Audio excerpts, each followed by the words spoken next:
our second presentation is by Mr. Cristian. Still me. Yes. And in this section, I would like to talk about storage and present to you how regulators, at least some of them, at least mine, look into this topic. But you have to consider that it's a kind of new topic for us.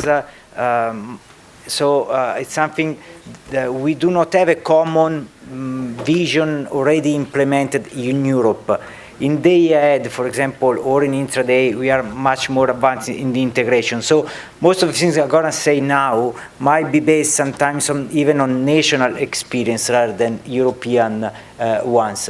And that's the agenda. A few slides to show up evidences we see from the system, what the needs are, the challenges with storage in general, and a few pilots we got in Italy with batteries, so a specific application.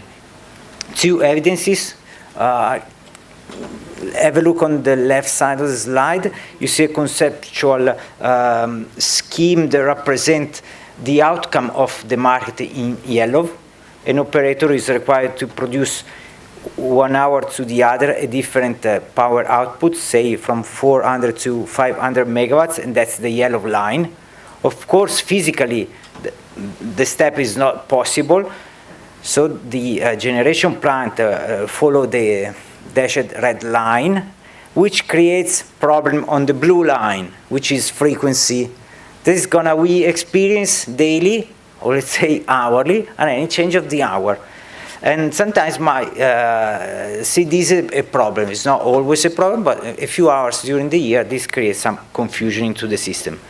That's a effect we see. The other effect we see is the events of extreme situation. That's on the right side of the graph. We express there, member state by member state, what should be or could be the residual load ramps required at national level. Residual load ramps means the load we need to cover, the load which is not covered by intermittent renewable. So what is left for traditional generation facilities. And the numbers are very small, but the first line, the first column, represents Germany. Upward and downward ramp needs in an hour could be on top, in some hours, even 10 gigawatt.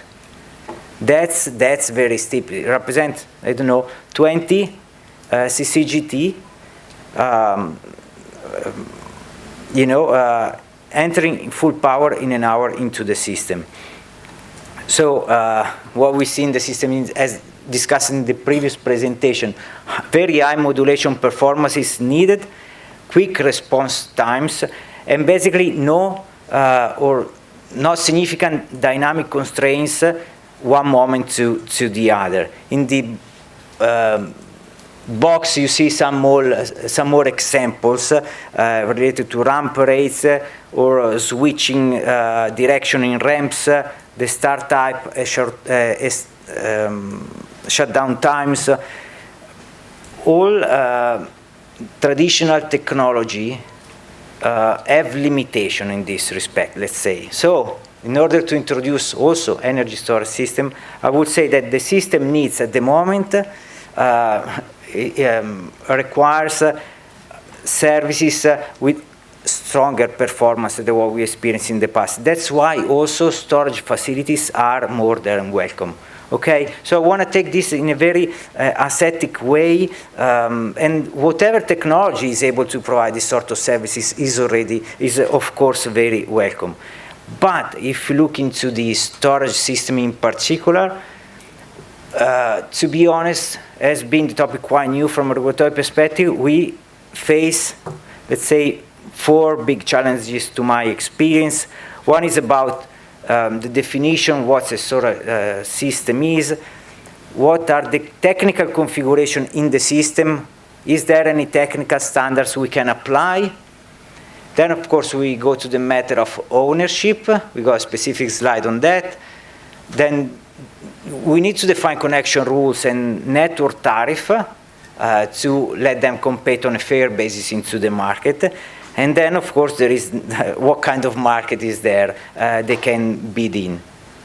Now, if you look at the setups and standards, that's coming from national experience. We see energy storage system that can work standalone. For example, in the pilots of the TSO I'll describe in a while, that's the case on the left side. But then we also experience a lot of storage system on medium and low voltage levels, coupled with generation, or with consumption, or with prosumers. And what you see in the last part of the slides, the kind of pictures represent the configurations our Italian electrotechnical committee approved in order to install S, which stands for storage, behind the connection point, you know? So it's coupled in all these cases with generation. It could be before, after the inverter in DC or AC line, could be also close to storage. That's important, for example, for security reason of people managing with wires. I'm not sure all the other member states got something like that. Now, on ownership, I think Italy got a very practical approach. That's the box I had of us in the top of the slide. We saw that in principle we would like operators in the market to provide storage facilities if needed. But in the meantime, we also see the need to test a bit the situation, and so if TSOs or DSOs demonstrate there is a need and there is no coverage by the market, we provide a specific derogation so we can test the system. We discussed that with European regulators, and that's the graph on the second part of the slide, which describes the logical path according to which we should allow or not allow a specific DSO to own or not a storage facility. Let's say that the general rule is always the market, but if there are situations where there is benefits which overcome the costs, but these benefits are not available in the market prices, and the DSO can demonstrate this as a benefit in the grid management as a whole, it might be possible for a limited period of time for DSOs to manage the facility. I don't enter too much into these details, but just to show you, this graph is from, I guess, last year, so it's kind of recent discussions. And of course, this is also kind of linked to the clean energy package. Someone might discuss that later. On connection rules, that's national experience. In order to avoid discrimination for storage system, we decided to, on the connection side, but also on the network tariff side, to treat them as generators. And in Italy, generators as a kind of easy way to go grid connected, in the sense that they have a specific standard procedure with specific timings, but also they do not actually pay network tariffs. And that's kind of, topic that I'm not sure in other member states is the same. If you charge a connection maybe 2 times, because it's a generators on one side, but also consumers on the other side, it can withdraw energy from the network, that might be even too much for a storage facility to pay. That's it. And in terms of services, that's another critical issue, in the sense that we don't like the idea that given a technology, the CS system operator has to define a service this technology can provide. We would like to be the other way around, to be technological neutral. The system operator should just define the system needs in a very ascetic way, so not very, very technologically neutral. I think that didn't happen much in the past because generators were more or less fixed in terms of mix, and at the same time the services they provided were translated into national grid code. So it's very easy to find a service which a big hydro power plant can provide, but it's not easy to provide by a small storage system, for example, because they require for a minimum 50 megawatt minutes per, as a ramp. And then even if we decide the services, we also need to see if there is a market. And not all the services on the market are properly priced. Sometimes they are just regulated, sometimes they are provided for free. So I will also highlight that maybe here we are also discussing about some hidden values behind the storage, which doesn't allow the operator to do that, to do the investment from a merchant perspective way, but there is benefit for the society or maybe for the consumers. So something we are investigating into. And yes, we can go on discussing about the bidding structure, which was organized especially for thermal generation, and not maybe to respect the cost structure of storage, or we can discuss about the payments, but I don't want to get into these details. Because I prefer to focus a bit on practical experience we got in Italy. We tested 5 different sites. You see in the picture there are 3 dots close one to the other. That's the first experimentation, what we call energy intensive. The other 2 are on the main islands, Sardinia and Sicily, and that's what we call power intensive. They are both pilot projects which are implemented by our TSO. And I've got here some results that I'm going to describe very, very quickly. In the energy intensive pilots, with these 3 projects, we limited the test to 35 megawatt. We got the feeling that the TSO was willing to invest a lot. As far as you say that this cost goes into the revenue asset base, it's easy for a system operator to overshoot even on storage. So we decided to test but not to spend too much. So that was our limitation, 35 megawatt.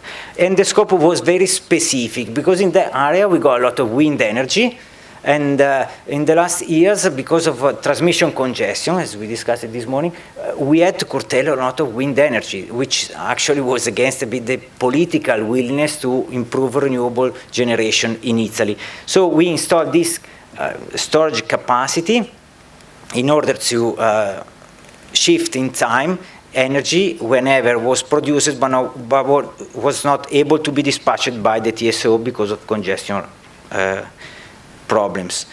But we also implemented storage coupled with a new technical way to manage the network, is what we call the dynamic thermal rating. The principle is that if the wind is blowing, the line can carry much more power because, you know, the wind can carry away some of the energy the cable carry. And in this case, actually, we spent a total of 160 million euro, but just 1 million for dynamic thermal rating. But on the contrary, dynamic thermal rating brought let's say 60% of the benefits of this project. So it was a very good idea to couple these 2 different technologies. Look at the benefit cost ratio is 0.2. Why I want to point this out? Because in this benefit cost ratio, what we considered in the evaluation is very important. We just limited to consider the value of energy which was dispatched thanks to the installation of the storage facility. But we didn't look into other benefits like losses, like network deferral, like the ability to manage the network meshed and not radial configuration, and all this stuff has a value. So that's why maybe the number seems low. We got others pilot projects that are more power related on the main island, as I said, and that's is about 60 megawatts to provide frequency support, voltage control, and also black star capability. But that's still going on. Maybe in the future I can provide more details on these results. Finally, on DSO, we didn't have any specific pilot so far. But considering that there is need to better identify the benefit of storage in distribution network as well, what we did was to develop a kind of framework for a cost-benefit analysis, which is able to identify the list of benefits we want the DSOs to highlight when they present the cost-benefit analysis. With this framework and some simulation we did, I think there is the case for some installation in Italy, for example, in rural or industrial areas where we got a lot of distributed generation installed. The storage facilities can help a lot. I remember maybe for medium voltage, kind of 1 megawatt as capacity, or 50 kilowatt on low voltage levels. But still, we need to work more on the DSO side to get some result. I think that was all from my side. Thanks for your time.